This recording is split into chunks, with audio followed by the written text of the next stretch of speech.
Have you ever found yourself asking the big questions?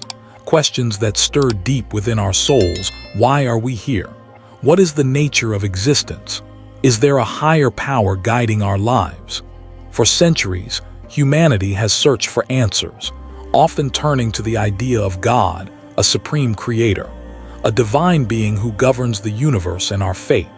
But what if I told you that one of the world's oldest and most profound spiritual traditions doesn't revolve around a god? What if there's a path that invites you to look beyond gods and worship, to discover a deeper truth hidden beneath the surface of belief? Welcome to Buddhism, a philosophy and way of life that challenges the conventional notion of divinity. Buddhism doesn't ask you to believe in a god who created the world or controls your destiny. Instead, it opens a door to a journey of self-discovery, responsibility, and liberation. You might wonder, how can a religion or spiritual path exist without a god at its center? This question has intrigued scholars, seekers, and skeptics alike. It's a mystery that invites us to rethink what spirituality means in the first place. In this series, we'll explore why Buddhism takes this unique stance, why it does not believe in a god, and what this means for those who follow its path. But more than that, we'll uncover how this ancient wisdom speaks to the challenges we face today, the suffering, the confusion, and the search for true freedom. Our journey begins with a simple but profound invitation to step beyond the familiar, to question what we've been taught, and to explore the possibility that enlightenment is not about worshiping a deity but awakening to the reality within ourselves. So, whether you're a curious skeptic or a spiritual seeker, this is a space to dive deep into the heart of Buddhism's teachings. We'll walk together through its history, philosophy, and practices, all while peeling back layers of misunderstanding to reveal a path grounded in wisdom, compassion, and practical transformation. As we move forward, ask yourself, what does it truly mean to believe? Is faith in a god necessary for spiritual? To truly understand why Buddhism does not believe in a god, we must first meet the man who started it all, Siddhartha Gautama, the Buddha. Born over 2,500 years ago in what is now Nepal, Siddhartha was a prince raised in luxury. His early life was sheltered, surrounded by riches and comforts. Yet, despite all the opulence, he could not escape a profound truth: suffering exists. Pain, sickness, aging, and death, these realities haunted him beyond the palace walls. One day, Siddhartha ventured out into the world and encountered what are called the four sights: an old man, a sick man, a dead body, and a wandering ascetic. These sights shattered his illusion of life as a joyful, endless celebration. Instead, he was faced with the undeniable reality of suffering. This confrontation with suffering sparked a radical transformation. Rather than accept life's pain as fate or blame it on a divine will, Siddhartha chose a different path, one of inquiry, self-discipline, and meditation. He left behind his royal life to seek the root cause of suffering and the way to end it. After years of intense practice and deep contemplation, Siddhartha attained enlightenment under the Bodhi tree. He became the Buddha, the awakened one. What's striking here is what the Buddha did not do. He never claimed to be a god. He never asked others to worship him as a divine being. And he certainly did not teach that a god created the universe or controls human destiny. Instead, the Buddha presented a pragmatic, experiential path. His teachings, the Dharma, focus on understanding the nature of suffering and how to overcome it through one's own efforts. The Buddha's approach was revolutionary for his time. Many religions then, as now, revolved around gods who judged, rewarded, or punished humans. But the Buddha turned inward. He taught that liberation comes not from divine intervention but from wisdom, ethical conduct, and mental discipline. In essence, the Buddha was a guide, a teacher who pointed the way but did not claim ultimate authority. He encouraged his followers to test his teachings themselves, to see if they lead to less suffering and more peace. This emphasis on personal experience over blind faith remains one of Buddhism's core features. It invites us not to worship gods, but to awaken to our own Buddha nature, the potential for wisdom and compassion within each of us. As we continue, we will explore how Buddhism's worldview replaces the idea of a creator god with profound principles like karma and dependent origination. These concepts reveal a universe governed by cause and effect, not divine command. But first, so far we've met the Buddha, the awakened teacher who didn't claim to be a god, nor teach the existence of one. But if Buddhism doesn't believe in a creator god, then how does it explain the world we live in? How does it make sense of life, death, and everything in between? The answer lies in two profound principles that form the backbone of Buddhist philosophy: karma and dependent origination. First, let's talk about karma. When most people hear the word, they think of it as a kind of cosmic justice. What goes around comes around. While that's a simplified version, karma is much more than just reward or punishment.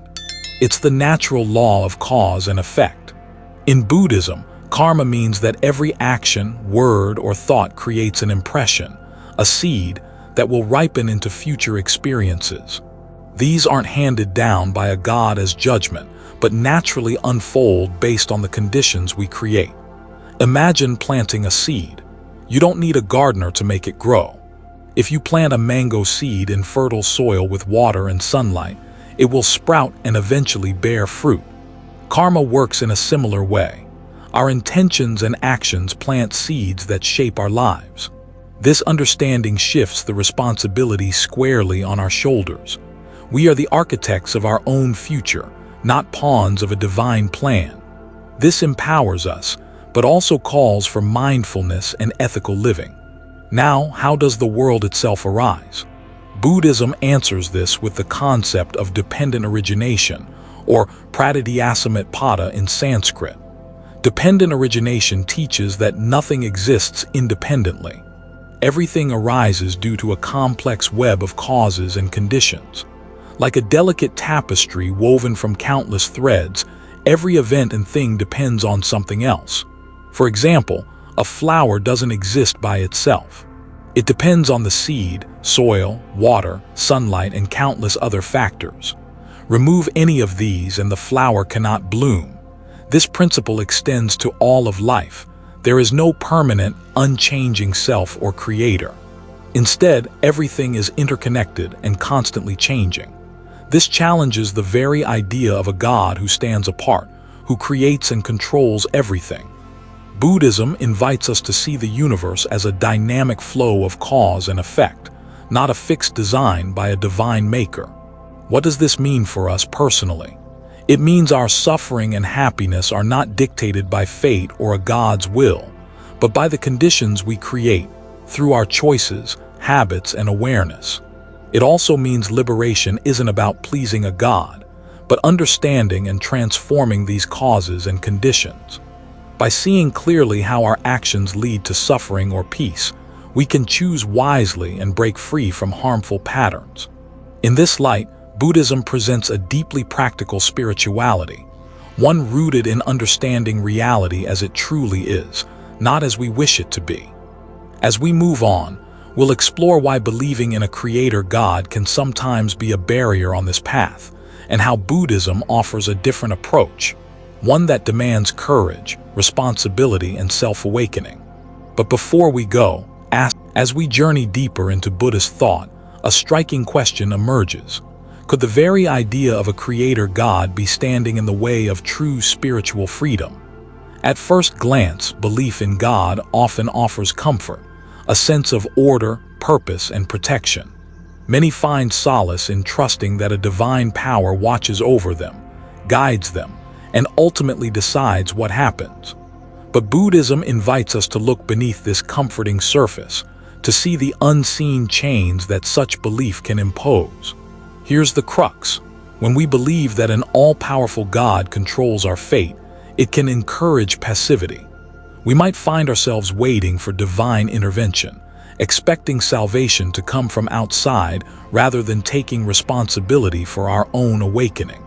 This dependence can become a spiritual obstacle because it shifts the power away from us, from our own mind, our own actions, our own potential for change. In Buddhist practice, the path to liberation is deeply personal. It requires courage to face the raw truth of our own suffering, and discipline to transform the mind through meditation, ethical behavior, and insight. If we think a God will fix our problems or grant us enlightenment, we risk neglecting the vital work within ourselves. Moreover, the idea of a creator God often comes with attachments to fixed beliefs and rituals, rules imposed from outside, doctrines to follow, and hierarchies of spiritual authority. While these can offer structure, they can also limit the freedom to question, to explore, and to experience the truth firsthand. Buddhism, by contrast, encourages skepticism and inquiry. The Buddha famously said, "Do not believe in anything simply because you have heard it." He urged followers to test teachings through their own experience. This emphasis on self-reliance is empowering but demands responsibility. It means recognizing that we are the architects of our own liberation. No one else can do it for us. In this sense, the belief in a creator God can unintentionally become a crutch, a comforting illusion that keeps us bound to suffering rather than breaking free. This is not to say Buddhism denies the value of faith or the presence of higher beings. We will explore these nuances soon. But the fundamental teaching is clear. Awakening requires direct experience and personal effort, not reliance on a divine savior. As we proceed, we'll look closer at the beings often called gods or deities within Buddhist cosmology, not creators, but impermanent entities still caught in the cycle of suffering. But before that, take a moment to reflect. Where do you place your trust on? When we hear the word gods, it's natural to think of powerful, eternal creators who control everything from the heavens. But in Buddhism, the story of deities is quite different. They are not creators or ultimate rulers of the universe. Instead, they are beings like us, caught within the same cycle of birth, death, and rebirth, known as samsara. These Buddhist deities, often called devas, live in realms of great beauty and pleasure, far beyond the struggles of the human world. Yet despite their elevated status, they are still impermanent. Their lives, while longer and more blissful than ours, are not eternal. Imagine living in a grand palace, enjoying endless feasts and celebrations, but knowing that one day, inevitably, the palace will crumble and the party will end. This is the reality of the devas. They do not create or sustain the universe. Rather, they are part of it, beings subject to the laws of karma and dependent origination that govern all existence. This view shifts our focus from worshiping distant gods to understanding the nature of existence itself. It reminds us that no being, no matter how powerful, is beyond change, decay, or suffering. Why is this important? Because it grounds spirituality in realism and personal responsibility. If even the gods are impermanent and bound by karma, then awakening is not about seeking favors from them, but about transforming our own minds. In fact, many Buddhist teachings encourage respect and sometimes rituals towards these devas, but always with the awareness that they are not ultimate saviors. They can assist, inspire, or serve as symbols, but they do not replace the path of personal effort and insight.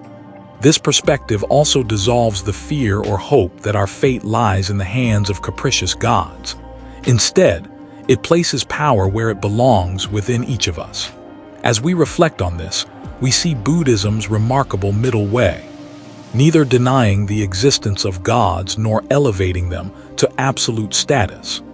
This balanced view invites a practical spirituality that values wisdom and compassion over blind faith. Coming up, we will explore how this understanding influences Buddhist meditation and practice, tools that help us see reality clearly and awaken from illusion. Before moving on, consider this. How does knowing that even gods are impermanent affect your relationship with faith? As we approach the climax of our exploration, we come face to face with the ultimate goal of Buddhism, Nirvana, a state of liberation beyond all gods, all beliefs, and all concepts. Nirvana is not a place, nor a deity to worship. It is the profound freedom from suffering, the end of the endless cycle of birth, death, and rebirth, samsara. To understand nirvana, we must return to the heart of Buddhist insight, the impermanence and interdependence of all things. Because everything arises and passes away due to causes and conditions, clinging to any fixed idea, whether a god, a self, or even enlightenment itself, only fuels suffering. Nirvana, then, is not about gaining something new, but about letting go, releasing all attachments, illusions, and false views. This letting go is radical. It demands seeing through the illusions that trap us, including the illusion that a supreme being controls our destiny. In nirvana, there is no creator God, no eternal soul, no fixed self. Instead, there is a liberation so complete that words fail to capture its essence. The Buddha described nirvana using negative terms, the extinguishing of the fires of greed, hatred, and delusion. But he also hinted at its positive quality, a boundless peace, clarity, and joy beyond all ordinary experience. This liberation is accessible to everyone, not through prayer or divine grace, but through dedicated practice and inner transformation. Meditation, ethical living, and wisdom gradually dissolve the veils of ignorance. Step by step, the practitioner frees themselves from the chains of craving and aversion. Importantly, this path does not depend on faith in gods. In fact, Buddhist practice encourages direct experience and personal verification. This experiential approach is one reason Buddhism's teachings remain vibrant and relevant across cultures and centuries. So, what does this mean for you, the seeker listening? As we come to the close of our journey, it's clear that Buddhism's perspective on the divine challenges many of our deepest assumptions. It doesn't deny the presence of gods, but it asks us to shift our focus from looking outward for salvation to turning inward for awakening. This inward turning is a courageous embrace of wisdom and responsibility. It's an invitation to recognize that true freedom does not lie in waiting for an external creator to intervene, but in understanding the nature of reality and transforming our own minds. Buddhism teaches us that clinging to beliefs, even those about gods, can sometimes trap us in cycles of suffering. By letting go, by seeing clearly the impermanent, interconnected nature of existence, we free ourselves to live more fully and compassionately. This path demands honesty, effort, and patience.